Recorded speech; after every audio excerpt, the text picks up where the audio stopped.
வணக்கம். ரகரம் தமிழ் வகுப்புல 13வது பாடம் நம்ம பார்க்க போறோம்.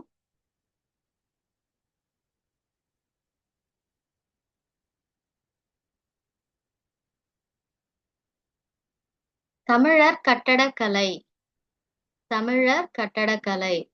தமிழர்களோட கட்டடக்கலை எப்படி இருந்துச்சு அப்படின்றத நம்ம பார்க்க போறோம். சரிங்களா? பழங்கால தமிழர்கள் எந்த மாதிரி கட்டடக்கலையில சிறந்து விளங்குனாங்க அப்படின்னு சொல்லிட்டு நம்ம பார்க்க போறோம். இப்ப கலை அப்படின்னாலே உங்களுக்கு தெரியும் இல்லையா? கலைனா ஆர்ட்ஸ். அதாவது நம்ம அந்த ஓவியங்கள், அதுக்கப்புறம் கவிதைகள், கதைகள் அதெல்லாம் சொல்லுவோம் இல்லையா? அப்புறம் இந்த கட்டடம் அழகா கட்டுறது, அடுத்தது சிற்பம் செதுக்குறது, இது எல்லாமே என்ன சொல்லுவாங்கன்னா கலைகள். சரிங்களா? பலவித கலைகள் இருக்கு. சரிங்களா? அதுல இங்க என்னென்ன சொல்றாங்கன்னா காவியம். காவியம்னா ஒரு நீண்ட கதை, இல்லன்னா நீண்ட கவிதை இந்த மாதிரி விஷயங்கள்லாம் சொல்லுவாங்க. அந்த மாதிரி கற்பனையான படைப்புகள். சரிங்களா? அடுத்தது ஓவியம், கட்டடம், சிற்பம். சிற்பம்னா அந்த ஸ்டாச்சு அதெல்லாம் உருவாக்குறது. இதெல்லாம் அந்த கலைகள் கீழ வருது. இதுல தமிழர்கள் ரொம்ப சிறந்து விளங்குனது எதுல அப்படின்னா, இந்த கட்டடக்கலை. அத பத்தி தான் இங்க நம்ம பார்க்க போறோம். பழங்காலத்துல பார்த்தீங்கன்னா, கட்டடங்கள்லாம் பார்த்தீங்கன்னா ரொம்ப வித்தியாசமா இருக்கும். அதான் வீடு, அதான் இல்லங்கள் அப்படின்றாங்க. அதான் வீடு. நம்ம வசிக்கக்கூடிய வீட தான் இல்லம் அப்படின்னு சொல்றாங்க. அந்த இல்லங்கள், மாளிகைகள். இப்ப பார்த்தீங்கன்னா, பெரிய வில்லாவா கட்டுறாங்க இல்லையா? அந்த காலத்துல அதே மாதிரி மாளிகைகள் பெருசு பெருசா கட்டியிருப்பாங்க. அடுத்து கோவில்கள். கோவில்கள்னா இன்னைக்கும் பார்க்கும்பொழுது நமக்கு ரொம்ப ஆச்சரியமா இருக்கும். சரிங்களா? ரொம்ப நெறைய விஷயங்கள் அதுல சேர்த்து, நல்லா அறிவுபூர்வமா அந்த கோவில்லாம் கட்டியிருப்பாங்க. அந்த தூண்கள் அதெல்லாம் பார்க்கும் பொழுதே நமக்கு ரொம்ப அதிசயமா, ஆச்சரியமா இருக்கும். அப்புறம் பொது கட்டடங்கள். பொது கட்டடங்கள், அதாவது பொதுவா அரசாங்கத்துக்கான கட்டடங்கள். இந்த மாதிரி கட்டடங்கள் கட்டுறதுல தமிழர்கள் அந்த காலத்திலேயே ரொம்ப சிறந்து விளங்கிட்டு இருந்தாங்க. அவங்க கலையில முக்கியமான விஷயங்கள் என்ன? மாடங்கள். மாடங்கள், அதாவது மாடங்கள்னா நம்ம எப்படி சொல்லலாம்னா, ஒரு அடுக்கு மேல இன்னொரு அடுக்கு வச்சு கட்டுறது அப்படி சொல்லலாம். இல்லனாக்கா பால்கனி. பால்கனி இன்னைக்கு கட்டுறாங்க தெரியுங்களா? நம்ம அபார்ட்மெண்ட்ஸ்லாம் பார்த்தோம்னா பால்கனிலாம் இருக்கும். இப்போ ஒரு வீடு இருக்குன்னா, அது மேல் அடுக்குல வெளியில பால்கனி வச்சிருப்பாங்க இல்லையா? அததான் இங்க மாடம்ன்னு சொல்றாங்க. அந்த மாடங்கள் அந்த காலத்திலேயே அவங்க கட்டியிருந்தாங்க. அப்புறம் முற்றங்கள். முற்றங்கள்லாம் எப்படின்னா, ஒரு பெரிய வீடு இருக்கு அப்படின்னா, அந்த வீட்டோட நடுவுல இப்ப நம்ம வீடு நுழைஞ்ச உடனே ஃபுல்லா கவர் ஆயிருக்கு இல்லையா? ஆனா பார்த்தீங்கன்னா, அந்த காலத்துலலாம் நம்ம வீட்டோட நடுப்பகுதியில ஒரு ஓப்பன் வச்சிருப்பாங்க. ஒரு வாசல் மாரி இருக்கும். ஓப்பனா. சுத்தி தான் என்ன பண்ண முடியும்னா, நடக்கிற வழி, ரூமு எல்லாமே அந்த ஓப்பன் ஸ்பேஸ சுத்தி தான் இருக்கும். அத என்ன சொல்லுவாங்கன்னா, முற்றம் அப்டின்னுவாங்க. அதான் மழை பெஞ்சதுனாலும், வெயில் அடிச்சதுனாலும் எல்லாமே வீட்டுக்கு நடுவுலயே அது நடக்கும். சரிங்களா? அந்த காத்தோட்டத்துக்காக, சூரிய வெளிச்சம் உள்ள வரணுன்றதுக்காக, அந்த மழையோட இது வீட்டுக்குள்ள இருக்கணுன்றதுக்காக, அந்த காலத்திலேயே என்ன பண்ணியிருப்பாங்கன்னா, வீட்டுக்கு நடுவுல ஒரு வாசல் மாரி வச்சிருப்பாங்க. Open space. அதுக்கு பேரு தான் முற்றம். அதெல்லாம் அறிவுபூர்வமா அந்த காலத்திலேயே வச்சு அந்த மாதிரி தான் வீடுகள்லாம் இருக்கும். அந்த காலத்து வீடுகள்லாம் பார்த்தீங்கன்னா, அந்த உள்வாசல் அப்படின்னு சொல்லுவாங்க. அது நிச்சயமா இருக்கும். சரிங்களா? நீங்க இப்பயும் பழைய காலத்து வீடெல்லாம் ஏதாவது இருந்துச்சுன்னா, நீங்க இருக்கிற பகுதியில போய் பாருங்க. சரிங்களா? அடுத்தது சித்திர அந்த கதவெல்லாம் எப்படி இருக்கும்னாக்கா, சித்திர வேலைப்பாடுகள். அதாவது வரைஞ்சிருப்பாங்க. நெறைய சித்திரங்கள், அந்த ஓவியங்கள்லாம் வரைஞ்சிருப்பாங்க. வீட்டோட கதவு, ரூம் கதவு அதுலலாம். அப்புறம் நல்ல ஜன்னல்கள், நெறைய ஜன்னல்கள் குடுத்துருப்பாங்க அந்த காலத்துலலாம். இப்பலாம் ஜன்னல்கள் வைக்கிறதே கம்மியாயிடுச்சு. நெறைய வீடுகள்ல ஜன்னல்கள் அப்படின்றது 1, 2 தான் இருக்கு. அந்த காலத்துல பார்த்தீங்கன்னா, நெறைய ஜன்னல்கள். அந்த காற்றோட்டம் உள்ள இருந்து வெளியில இருந்து காத்து உள்ள வெளியில போவும். அந்த மாதிரி இருக்கும். அந்த மாதிரி அமைப்பா இருக்கும். அடுத்து கோவில்னு வந்தான்னு வச்சுக்கோங்களேன், கோவில் கோபுரங்கள் இன்னைக்கும் நம்ம பார்க்குறோம் இல்லையா? இதெல்லாம் இப்ப கட்டுன கோவில் இல்ல. 1000 வருஷத்துக்கு முன்னாடியே என்ன பண்ணியிருப்பாங்க, அந்த அந்த காலத்துல அரசர்கள் கட்டுன கோவில் தான் இப்ப பெரும்பாலும் இருக்கிறது. அந்த கோவில் கோபுரங்கள்லாம் பார்த்தீங்கன்னா, நெறைய சின்ன சின்ன சின்ன சிலைகள் இருக்கும். சிற்பங்கள் இருக்கும். அந்த சிற்பங்கள்லாம் பார்க்கறதுக்கே ரொம்ப அழகா இருக்கும். அந்த ஒவ்வொரு சிற்பமும் நீங்க பார்த்தீங்கன்னா, ஒவ்வொரு மாதிரியான கதைய சொல்ற மாதிரி இருக்கும். அந்த மாதிரி சிற்பங்கள்லாம் வந்து ரொம்ப உயிரோட்டமா அதாவது அந்த சிற்பங்கள் எல்லாமே ஒரு கற்பனைன்னு நம்ம சொல்ல முடியாது. அது உயிரோட இருக்கிற மாதிரியே நமக்கு தோணும். அந்த மாரி வடிவமைச்சிருப்பாங்க. இன்னைக்கு வந்து தமிழர் கட்டடக்கலைக்கு சிறப்பு சேர்க்கிற மாதிரி நம்ம ஒரு கோயில பத்தி தான் பார்க்க போறோம். அது என்ன கோவில் அப்படின்னா, தஞ்சாவூர் மாவட்டம், தமிழ்நாட்டுல தஞ்சாவூர் மாவட்டம் அங்க உள்ள ஒரு கோயில பத்தி தான் பார்க்க போறோம். அது என்ன கோயில் அப்படின்னா, தஞ்சை பெரிய கோயில். இதுதான் அந்த தஞ்சாவூர்ல அமைஞ்சிருக்கிற பெரிய கோவில். சரிங்களா? இந்த பெரிய கோயில், இத வந்து இதுக்கு இன்னொரு பேர் சொல்லியும் அழைக்கிறாங்க. அது என்ன பெயர் அப்படின்னா, ராசராசேஸ்வரம். ராசராசேஸ்வரம் கோயில். ஏன் இத ராசராசேஸ்வரம் கோயில் அப்படின்னு சொல்றாங்க அப்படின்னா, இத கட்டினவர் பெயர் என்னன்னா, முதலாம் ராஜராஜ சோழன். அந்த மன்னர் தான் அத கட்டினார். அதனால இந்த கோயிலுக்கு ராசராசேஸ்வரம் அப்படின்ற பேரும் உண்டு. சரிங்களா? இப்ப வந்து இந்த கோயில் வந்து பத்தின சிறப்புகள சொல்றாங்க. இந்த கோயில் வந்து 15 அடுக்கு கொண்டது அப்படின்னாங்க. 15 அடுக்குன்னா என்னன்னா லேயர்ஸ். அந்த கோயில பாத்தீங்கன்னா 15 லேயர்ஸ் இருக்கு. அதோட உயரம் என்ன? அந்த கோவிலோட உயரம் என்னன்னா 60 மீட்டர். மீட்டர்ல சொல்றாங்க.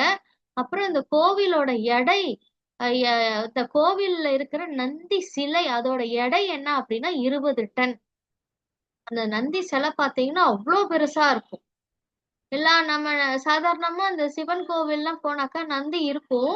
ஆனா வந்து சில கோவில்ல ரொம்ப சின்னதா இருக்கும். சில கோவில் மீடியம் சைஸா இருக்கும். இங்க பார்த்தீங்கன்னா வச்சுக்கோங்களேன், மிகப்பெரிய சிலை. இத போய் பாருங்களேன். சரிங்களா? பெரிய பெரிய மாடு ஒண்ணு படுத்துட்டு இருக்க மாதிரியே இருக்கும். உட்கார்ந்து இருக்க மாதிரியே இருக்கும். போய் பாருங்க. அதோட எடை என்னன்னா 20 டன் அப்படின்றாங்க. டன்னுன்றது ரொம்ப அதிக எடை. சரிங்களா?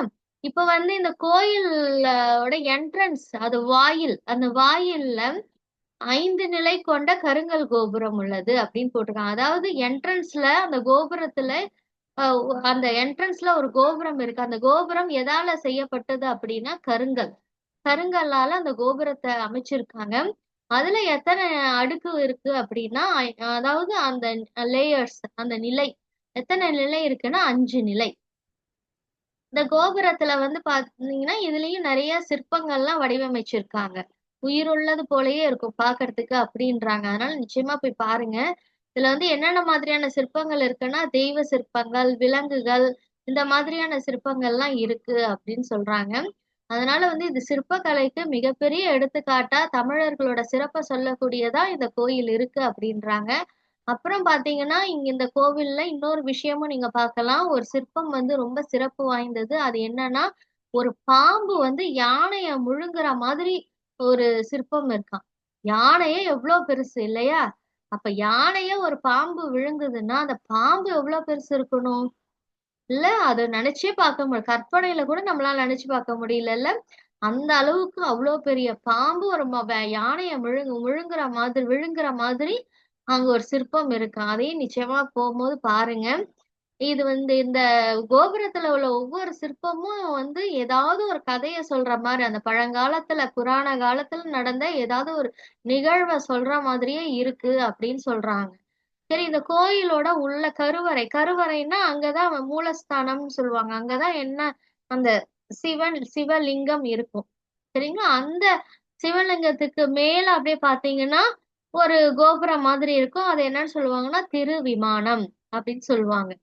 சரிங்களா? இப்ப வந்து இந்த இடத்துல மூலஸ்தானம் இருக்குன்னா, இப்ப இது இது நேரா அந்த கோபுரம் இதுதான் என்னன்னு சொல்றாங்கன்னா, திருவிமானம் அப்படின்னு சொல்றாங்க. இது மேல கோபுரம் மாதிரி ஒரு திருவிமானம் அப்படின்னு சொல்றாங்க. உச்சியில ஒரு பெரிய உருண்டை வடிவ கல் உள்ளது அப்படின்றாங்க பாருங்க. அது பாருங்க இந்த கோபுரம். அதுல வந்து ஒரு பெரிய உருண்டை வடிவுள்ள கல் இருக்கு. இப்பல்லாம் பாத்தீங்கன்னா, இந்த காலத்துல கிரேன்லாம் இருக்கு. ஆனா அந்த காலத்துல கிரேன்லாம் கிடையாது. அவ்ளோ பெரிய கல்ல எப்படி போய் அந்த உச்சியிலலாம் வச்சாங்கன்றது இன்னைக்கும் அதிசயமா தான் இருக்கு எல்லாருக்கும். அடுத்து இந்த கோவில்ல வந்து உள்ள ஓவியங்கள்லாம் பார்த்தீங்கன்னா, இயற்கை வண்ணங்கள் தான் பயன்படுத்தியிருக்காங்கன்றாங்க. இயற்கை வண்ணங்கள்னா என்னன்னா, கெமிக்கல்ஸ் எதுவுமே யூஸ் பண்ணாத வண்ணங்கள். இந்த காலத்துல தான் கெமிக்கல்ஸ்லாம். அந்த காலத்துல வந்து ஒரு வண்ணம் அடிக்கணும்னா என்ன பண்ணுவாங்கன்னா, இலையெல்லாம் இருக்கு இல்லையா? இலை, பூ அந்த மாதிரி அதுலேருந்து தான் என்ன பண்ணுவாங்கனாக்கா, வண்ணங்கள் இப்ப பச்சை பச்சை கலர் நிறம் வண்ணம் வேணும்னா அந்த இலையிலேருந்து எடுத்துப்பாங்க. இப்ப நீல நிறம் வேணும்னா ஏதாவது ஒரு நீல நிற பூக்கள் இருக்கும் இல்லையா? அதுலேருந்து அந்த வண்ணத்த வடிச்சு எடுப்பாங்க. அதுக்குன்னு ஒரு ப்ராசஸ்லாம் இருக்கு. அந்த மாரி வண்ணங்கள வந்து தனித்தனியா இயற்கையிலேயே எடுத்து, அது மூலமா தான் அந்த ஓவியங்களுக்கு வண்ணம் தீட்டியிருப்பாங்க. இந்த கோயில்ல இந்த மாரி ஓவியங்கள்லாம் நம்ம நிச்சயமா பார்க்கலாம் அப்படின்றாங்க. இந்த கோயில கட்டுனது யாரு? முதலாம் ராசராச சோழன் இல்லையா? அவங்களுடைய அதாவது அந்த அரசனுடைய அ சிலையும் அங்க இருக்குன்றாங்க. அந்த சிற்பமும் இருக்கு. அந்த சிற்பத்த சுத்தி நெறைய பெண்கள் வந்து நடனம் ஆடுற மாதிரி, அந்த மாதிரி அமைப்புல நடுவுல அரசர் நிக்கிறாரு. அவர சுத்தி என்ன பண்றாங்க? பெண்கள் நடனம் ஆடுறாங்க. அந்த மாரி சிற்பங்கள்லாம் அங்க இருக்கு அப்படின்றாங்க. அதே மாதிரி கோவில்ல உள்ள சுவர், பக்கவாட்டு சுவர், இந்த சைட்லலாம் அந்த சுவர்லலாம் பார்த்தீங்கன்னாக்கா, நாட்டிய கலையோட வகைகள். நாட்டியம் என்ன நாட்டியத்துல எத்தன வகையான ஆடல் ஆடல் வகைகள் இருக்குன்றத சிற்பமா அங்க வடிவமைச்சிருக்காங்க அப்படின்றாங்க. இந்த கோயில் கட்டி எத்தன வருஷம் இருக்கும்னாக்கா, 1000 ஆண்டுகள் கடந்துடுச்சு அப்படின்றாங்க. நிச்சயமா 1000 ஆண்டுகள் கடந்திருக்கும். வந்து இது வந்து ஒரு சிறந்த கட்டடக்கலைக்கு தமிழர்களோட கட்டடக்கலைக்கு இது ஒரு சிறந்த எடுத்துக்காட்டு அப்படின்றாங்க. இந்த தஞ்சை மாவட்டம், இந்த தஞ்சாவூர் மாவட்டத்துல பாத்தீங்கன்னா மலையே மலை, குன்று இந்த மாதிரி விஷயம்லாம் இல்லைன்றாங்க. மலையே இல்ல. ஆனா வந்து இந்த கோயிலை எப்படி கட்டியிருக்காங்க பாருங்க. எங்கெங்கேருந்தோ கல்லெல்லாம் கொண்டு வந்து இந்த சிறப்பு வாய்ந்த அந்த கோயிலை கட்டியிருக்காங்க. இப்ப மழை இருந்ததுன்னா ரொம்ப ஈஸியா அந்த மலையை குடைஞ்சு என்ன பண்ணிடலாம், ரொம்ப எளிதா அந்த கோவில கட்டிடலாம். ஆனா இந்த மாவட்டத்துல பாத்தீங்கன்னா, அந்த மலை, சின்ன சின்ன பாறைகள், குன்று இந்த மாரி விஷயங்களே இல்லன்றாங்க. அதனால எவ்ளோ கஷ்டப்பட்டு இந்த கோயில கட்டியிருப்பாங்கல்ல, வெளியிலேருந்து கல்லெல்லாம் கொண்டு வந்து. அதனால அவ்ளோ பெருமைக்குரியது இந்த கோயில். இத வந்து இந்த யுனெஸ்கோ அப்படின்னு சொல்றாங்க இல்லையா? United Nations educational, scientific and cultural organisation சொல்லுவாங்க. சரிங்களா? இத வந்து தமிழ்ல ஐக்கிய நாடுகள் கல்வி, அறிவியல், பண்பாட்டு நிறுவனம்.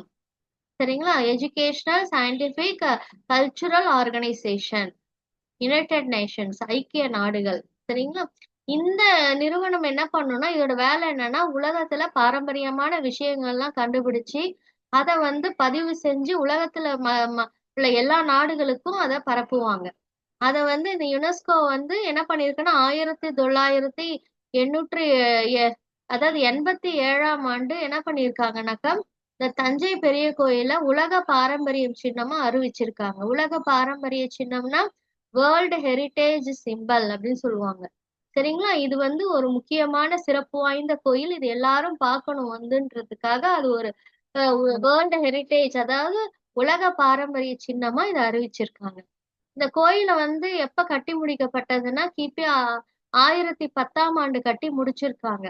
சரிங்களா? 1000 வருஷம் முடிஞ்சதுக்கான இ வ பெருமைய பெருமைய வந்து எல்லாருக்கும் தெரியப்படுத்துறதுக்காக 2010ஆம் ஆண்டு ஒரு பெரிய விழாவே நடத்துனாங்க. இந்த கோயிலோட 1000ஆவது ஆண்டுல ஒரு பெரிய விழாவே நடத்தி, இது உலக மக்களுக்கெல்லாம் இது சிறப்ப சொன்னாங்க. சரிங்களா? இதுதான் வந்து தமிழர் கட்டடக்கலை அத பத்தின பாடம். இந்த கட்டடக்கலைக்கு உதாரணமா தஞ்சை பெரிய கோவில் நம்ம பார்த்துட்டோம். அடுத்த படம் இசை நிகழ்ச்சி. இசை நிகழ்ச்சி அப்படின்னா என்னன்னா, இது மியூசிக் ப்ரோகிராம். இந்த மியூசிக் ப்ரோகிராம் இந்த இசை நிகழ்ச்சி வந்து நான் பல பேர் இந்த இசை நிகழ்ச்சிகளை நடத்தியிருக்காங்க. உலகளாவுல வந்து இசை மேதைகள் நிறைய பேர் இருக்காங்க. சரிங்களா? இசை சம்பந்தமான மேதைகள் நிறைய பேர் இருக்காங்க. அதுல நம்ம இன்னைக்கு பார்க்க போறது யாருன்னா, லுட்விக் வான் பீத்தோவன். அவங்கள பத்தி தான் இன்னைக்கு பார்க்க போறோம். பீத்தோவன் அப்படின்றவரை பத்தி தான் இன்னைக்கு பார்க்க போறோம். 1770ஆம் ஆண்டு பிறந்தாரு. அவர் மறைந்த வருஷம் 1827. சரிங்களா? இப்ப இசை அப்படின்றது எல்லாருக்குமே ஒரு பிடிச்ச விஷயம் இல்லையா? அது இசைக்கு மயங்காதவங்களே இருக்க முடியாது அப்படின்னு சொல்லுவாங்க. ஈவன் நம்மளோட அனிமல்ஸ் கூட என்ன பண்ணுவாங்க, அந்த விலங்குகள் கூட இசைக்கு வந்து மயங்கக்கூடியது அப்படின்வாங்க. சரிங்களா? அதனால இசைக்கு மயங்காத உயிர்களே இல்லை அப்படின்னு சொல்லலாம்.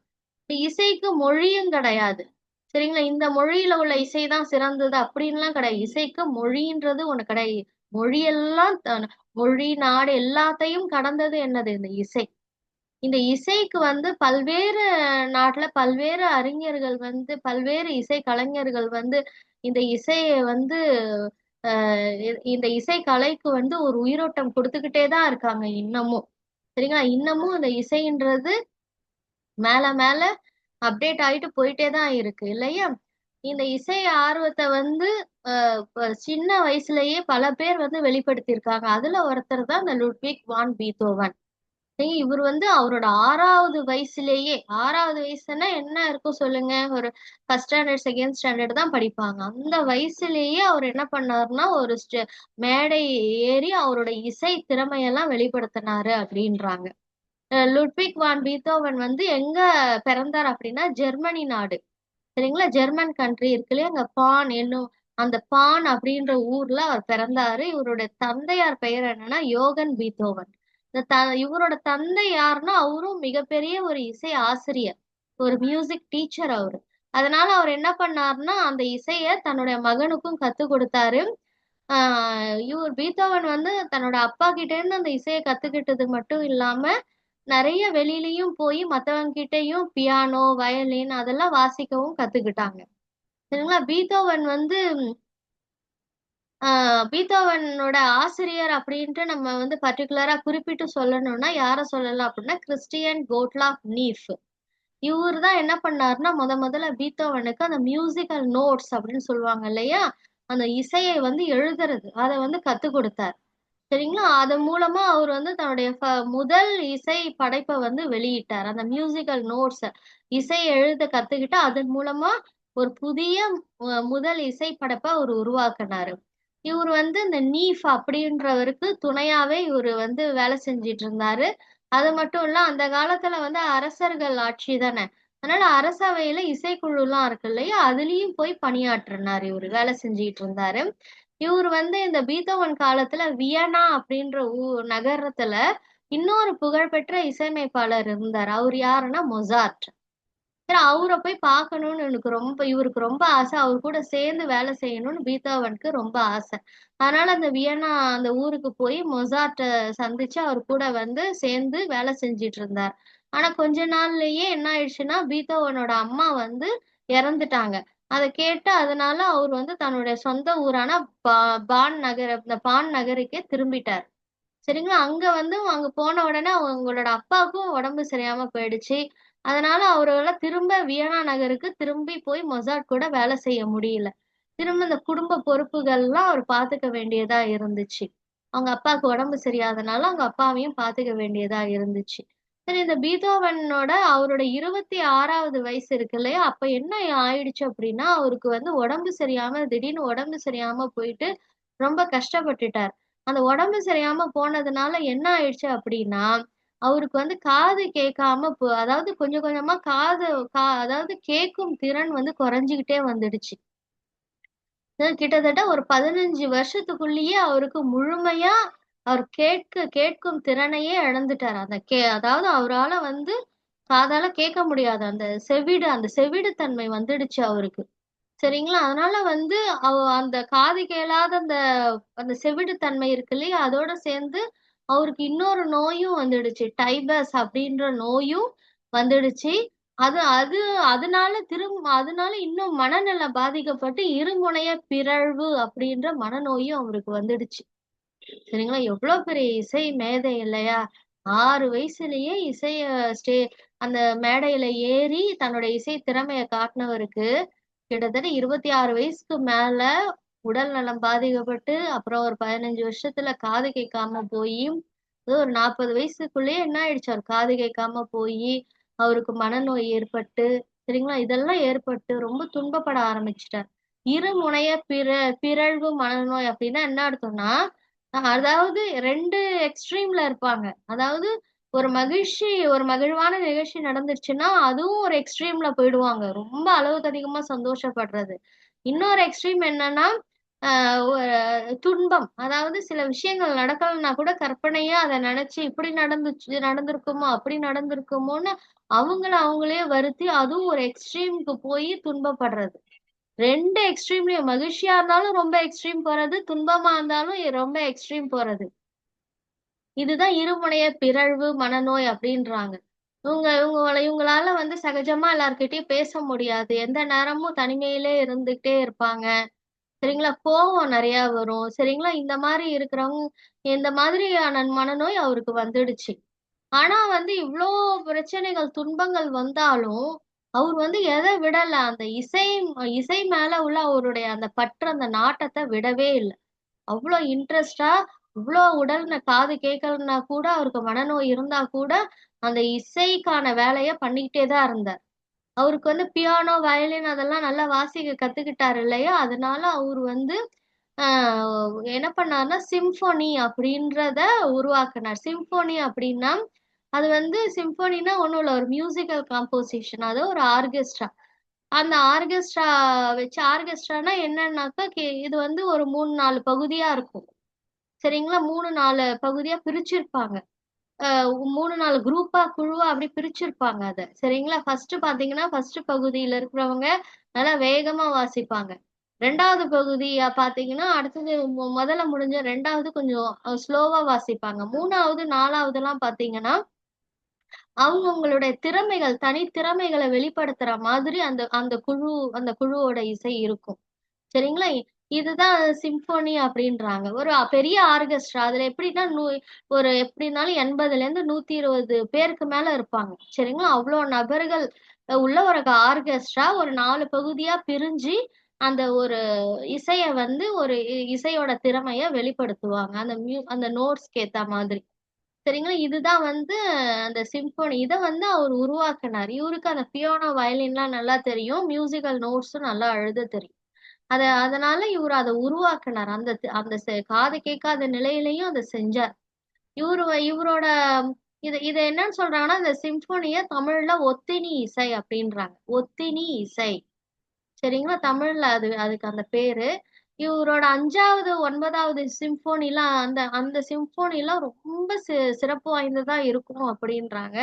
அப்புறம் வந்து ஒரு வயலின் நிகழ்ச்சி, 32 பியானோ த தனி இசை அது அது கொண்ட நிகழ்ச்சி, 16 நரம்பிசை நிகழ்ச்சி. இந்த நிகழ்ச்சி எல்லாம் வந்து அவருடைய இதுல ரொம்ப புகழ் பெற்றது. அவரோட அந்த அமைப்பு இருக்கு இல்லையா? அந்த மியூசிக்கல் கம்போசிஷன்ல இதெல்லாம் ரொம்ப புகழ் பெற்றது அப்படின்றாங்க. அதாவது 5வது, 9வது சிம்ஃபோனி, அடுத்தது ஒரு வயலின் இசை அந்த நிகழ்ச்சி, 32 பியானோ தனி இசை நிகழ்ச்சி, 16 நரம்பு இசை நிகழ்ச்சி, இதெல்லாம் ரொம்ப புகழ் பெற்றது அப்படின்றாங்க. இவரோட 9வது ஒத்தினி இசை அதாவது சிம்ஃபோனி, அது வாசிக்கும் பொழுது அவர் என்ன வாசிக்கிறாருன்னு காதுல விழல. ஆனாலும் ரொம்ப சிறப்பா வாசிக்கிறார். அவர் என்ன வாசிக்கிறாருன்ட்டு அவராலே கேட்க முடியாது. சரிங்களா? 9வது சிம்ஃபோனி அது இசை. அவரால கேட்க முடியாது. ஆனா, பார்வையாளர்கள் வந்து அந்த அளவுக்கு கை தட்டி மகிழுறாங்க. அவ்ளோ சிறப்பா இருக்கு அவரோட இசை. இவரு வந்து ஒரு ஸ்டேஜ்ல என்ன நெனைக்கிறாருனாக்கா, மத்தவங்க பாராட்டுறத கூட அவரால என்ன பண்ண முடியல. உணரதான் முடியுது. கேட்க கூட முடியல. அதனால இவரு வந்து மக்களுக்கு நடுவுல இவரு வந்து இப்ப வாசிக்கிறதே நிறுத்திட்டாரு. அவருக்கு ஒரு மாதிரி ஃபீல் ஆயிடுச்சு. அ அவரு வாசிக்கிறதே அவரால கேட்க முடியல. மக்கள் பாராட்டுறத கூட அவரால காது குடுத்து கேட்க முடியலன்னோனே வாசிக்கிறதே நிறுத்திட்டாரு. பொதுமக்களுக்கு முன்னாடி. அந்த அளவுக்கு வந்து அவர் இந்த செவிட்டுத்தன்மையால ரொம்ப கஷ்டப்பட்டார். இந்த டைப்பஸ் நோயினால ரொம்ப கஷ்டப்பட்டார். அப்புறம் வந்து இவரு வந்து ஆ காது கேட்கலன்னா கூட மத்தவங்க கூட பேசுறதோ, இது பண்றதோ அவர் நிறுத்தல. இவரு ஏதாவது ஒரு விஷயம் வந்து பேசுறாரு அப்படின்னா, அத எழுதி காமிப்பார். அப்ப என்ன ஆகும்னா, எதிர்ல இருக்கிறவங்களும் என்ன பண்ணுவாங்க, அதுக்கு அவருக்கு அவரோட எதாவது எழுதி தந்தாருன்னா, அதுக்கு பதிலா அவங்களும் என்ன பண்ணுவாங்கன்னா, எழுதி தர ஆரம்பிச்சாங்க. சரிங்களா? இது பீத்தோவனுக்கு வந்து மற்றவங்க கூட உரையாடுறது ஒரு பெரிய விஷயமா இல்ல. ஆ இப்படி அவர் எழுதிய உரையாடல்கள் இருக்கு இல்லையா? அது வந்து 400 உரையாடல் கையேடுகளா இருக்காம். சரிங்களா? கையேடுகள்னா என்னது? சின்ன சின்ன குறிப்பேடு. அதாவது நோட் பண்ற மாரி நோட்பேட் மாரி சின்னதா வச்சிருப்பாங்க இல்லையா? அதுதான். அந்த மாரி 400 உரையாடல் கையேடுகள் இருக்காம். அதுல பலது இப்ப இல்ல. சிலது மட்டும் அருங்காட்சியகத்துல மக்களோட காட்சிக்கு வச்சிருக்காங்களாம். அதான் மியூசியத்துல வச்சிருக்காங்க. இப்ப வந்து இவர் இருக்கார் இல்லையா? பீத்தோவன். இவருடைய அ அ பயோகிராஃபி அவரோட வாழ்க்கை வரலாற வந்து வச்சு அது வந்து ஒரு திரைப்படமாவும் எடுத்திருக்காங்க. முடிஞ்சா அந்த திரைப்படம் உங்களுக்கு வந்து அது கிடைச்சதுன்னா, பார்க்கறதுக்கான வாய்ப்பு கிடைச்சதுன்னா, உங்களுக்கு சர்ச்ல எங்கேயாவது கிடைச்சதுன்னா நிச்சயமா பாருங்க. சரிங்களா? இவரோட 75வது ஆண்டு நினைவா, அதான் அந்த 75 வயது இருக்கு இல்லையா? அந்த ஆண்டு நினைவா என்ன பண்ணாங்கன்னா, இவருக்கு வந்து ஒரு சிலைய வந்து வடிவமைச்சாங்க. பான் நகர்ல, அவர் பிறந்த ஊர்லயே. உலகத்திலேயே அதான் உலகம்ன்றத விட ஜெர்மனில வந்து இசையமைப்பாளருக்கு சிலைனா அவர் ஒருவருக்கு மட்டும்தான். அதான் முதலா உருவாக்கப்பட்ட சிலை அப்படின்றது அவருதான். சரிங்களா? அடுத்து பாஸ்டன் நகர்ல இவரோட பெயர்ல சிம்போனி அரங்கம் ஒண்ணு அமைச்சிருக்காங்க. அந்த சிம்போனி அரங்கத்துல வந்து பாத்தீங்கன்னா, அதுல வந்து அந்த நேம் பிளேட்ஸ் எல்லாம் உள்ள நிறைய வச்சிருக்காங்க அந்த சிம்போனி அரங்குல. அந்த சிம்போனி அரங்குல நேம் பிளேட்ஸ் வந்து எல்லாமே எம்டியா இருக்குமா. ஆனா ஒரே ஒரு நேம் பிளேட்ல மட்டும்தான் மட்டும் இவரோட பேர் இருக்குமா, பீத்தோவன் அப்படின்ட்டு அவரோட பேர் இருக்குமா. அப்ப அதுக்கு என்ன அர்த்தம் அப்படின்னா, ஏன் மத்த நேம் பிளேட் அந்த தகடுகள் எல்லாம் வந்து ஃபில்அப் பண்ணல அப்படின்னா, இன்னும் பீத்தோவன் அளவுக்கு சிறந்த இசையமைப்பாளர்கள் யாருமே உருவாகல அப்படின்னு தான் அர்த்தமா. அதனால வந்து அப்பயே நம்ம தெரிஞ்சுக்கலாமா, பீத்தோவன்றது எவ்வளவு பெரிய இசை அமைப்பாளர் அப்படின்றத நம்ம தெரிஞ்சுக்கலாம் அப்படின்றாங்க. இப்ப பீத்தோவன் அவர் பிறந்த ஊர்ல அந்த பான் நகர்ல ஒரு அருங்காட்சியகம் மியூசியம் இருக்கு. அங்க வந்து வருஷந்தோறும் என்ன பண்ணுவாங்கனாக்கா, அந்த பீத்தோவன் இசை விழா அப்படின்ட்டு இந்த இசை நிகழ்ச்சிகள் வந்து நடத்துவாங்க. அப்புறம் பாத்தீங்கன்னா இவருக்கு இன்னும் சிறப்பு சேர்க்கறதுக்கு புதன் கோள் இருக்கு இல்லையா, அந்த பிளானட், அந்த பிளானட் அந்த அந்த புதன் கோள்ல வந்து பாத்தீங்கன்னா 3வது கிண்ணக்குழி அப்படின்றாங்க. இந்த கிண்ணக்குழின்னா ஒண்ணும் கிடையாது, ஒரு பள்ளம். அந்த பள்ளம் எப்படி ஏற்பட்டிருக்கும் அப்படின்னா, அதாவது இப்ப விண்கற்கள்லாம் விழும். அந்த விண்கற்கள் வந்து விழும் பொழுது அந்த விழற இடம் பள்ளமாயிடும். அந்த மாதிரி அது அந்த 3வது பள்ளம் அத கிண்ணக்குழின்றாங்க. அந்த புதன் மேல் பரப்புல இது இருக்கும். அந்த பள்ளத்துக்கு என்ன பீத்தோவன்னு பெயர் வச்சிருக்காங்களாம். அவருக்கு பெருமை சேர்க்கணுன்றதுக்காக. இப்படி வந்து இசைக்கலைஞர்கள் வந்து நம்ம உலகம் பூரா வந்து போயிட்டு தான் இருக்காங்க. அவங்க அவங்க வந்து இப்ப நிறைய இசை சம்பந்தமான விஷயங்களை இந்த உலகம் கொடுத்துட்டு தான் போயிட்டு இருக்காங்க. அவங்க மறைஞ்சாலும் அவங்க கொடுத்த இசைக்கு என்னைக்குமே அழிவில்ல அப்படின்றாங்க. அது இன்னமும் எல்லா நாடுகளிலும் ஒழிச்சுக்கிட்டு தான் இருக்கு அப்படின்றாங்க. அதனால இந்த இசையில வந்து அதான் செவ்விசையாளர் அப்படின்றாங்க. செவ்விசையாளர் அப்படின்னு சொல்லிட்டு பீத்தோவனை சொல்றாங்க. செவ்விசையாளர் அப்படின்னா அதாவது என்ன அர்த்தம்னா, அதாவது தன் மனசுலேருந்து அந்த இசைய வந்து அத வெளிப்படுத்தி உருவாக்கி அடுத்தவங்க மனசுக்குள்ள கொண்டு போய் அந்த இசைய சேர்க்கிறது. சரிங்களா? தன் மனசுல இருந்து அடுத்தவங்க மனசுக்கு அந்த இசைய கொண்டு போய் சேர்க்கிறது. அந்த திறமை உள்ளவங்கள தான் என்ன சொல்லுவாங்க, செவ்விசையாளர் அப்படின்னுவாங்க. அந்த செவ்விசையாளர், இப்படிப்பட்ட செவ்விசையாளரா அறியப்பட்ட ஒருத்தர் தான் பீத்தோவன். அவரோட புகழ் வந்து என்னைக்கும் நிலைச்சிருக்கும் அப்படின்னு சொல்றாங்க. இதுதான் வந்து இசை நிகழ்ச்சி பாடம். சரிங்களா? தேங்க்யூ.